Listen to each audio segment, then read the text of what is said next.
Hello everybody, this is Dr. Bob DeMaria with another episode of Ask Dr. Bob. I'm enjoying the lovely sunny outside in northern Ohio. Happy 4th of July. Don't eat too many of the wrong foods, but we won't go there. Just do a little research about what you should and shouldn't be eating. Some tremendous questions. This first one is very interesting. We have an individual who's a long distance runner, and when they get about 3 miles into the run, they start to have some digestive distress and they have the urge to have a bowel movement. Well, there's definitely some spinal function challenges, I am sure, going on there. What I would suggest you do is find a skilled chiropractor in your area and look at your spine, because you more than likely have some kind of a misalignment issue. I would avoid dairy, and I definitely would avoid gluten as a part of that whole process, because you could have some digestive distress because of that. But what I'm thinking is there's also a gland in your body called the adrenal gland, and I was recently listening to a CD and they were talking about adrenal health and bowel function. So you may consider having your blood pressure taken sitting and then standing. If you were a practice member of ours, I'd be looking at your first and second lumbar vertebra. You may even consider taking a trip over to northern Ohio. The next question is from someone who's taken heart meds and they want to get off their heart meds. Well, I want you to know that I don't have a license to take anybody off of heart medications.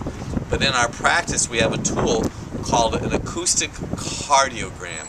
And we have found oftentimes people who have heart issues usually need B vitamins and minerals, and once again avoid gluten. Now, I recently did a Facebook Live. If you were to go to my Facebook page, which is Dr. Bob the Drugless Doctor, there's a 10-minute segment there on the B vitamins.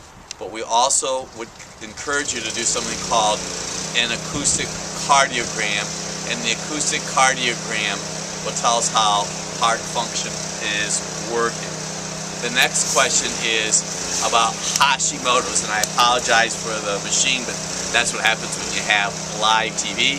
And I'm sure you're going to be able to hear me. I'm going to talk louder. I am going right with it, just like being on live television on the cable network. Anyway, somebody had a question about Hashimoto's and iodine, and should or shouldn't you use iodine with Hashimoto's. We follow the numbers. In other words, yes, we encourage people to have a TSH, a T3, and a T4, and depending on those numbers is what you should or shouldn't take.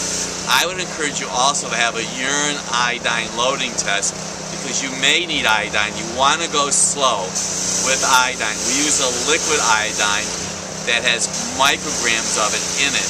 But with Hashimoto's, you may need selenium. You want to avoid gluten.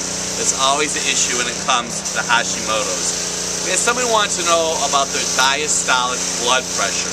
The diastolic number is the lower number. And there's a great book I read years and years ago called The Ultimate Healing System by Dr. Lepore. And he talked about not having enough potassium. And that's one of the main reasons for someone to have an elevated diastolic number. I had a question in reference to sunscreen for a 6-year-old or less, and what do I do? Well, first, you may go to your favorite health food store, look at all the ingredients, avoid something like sodium lauryl sulfate.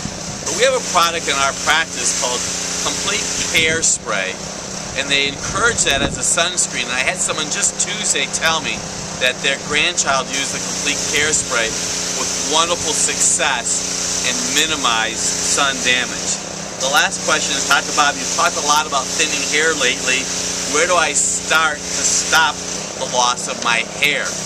The first step is essential fatty acids. If you don't have enough good oil in your body, you're going to have a tendency to have low thyroid. Subpar thyroid will definitely result in thinning hair. Obviously, some of it could be genetic.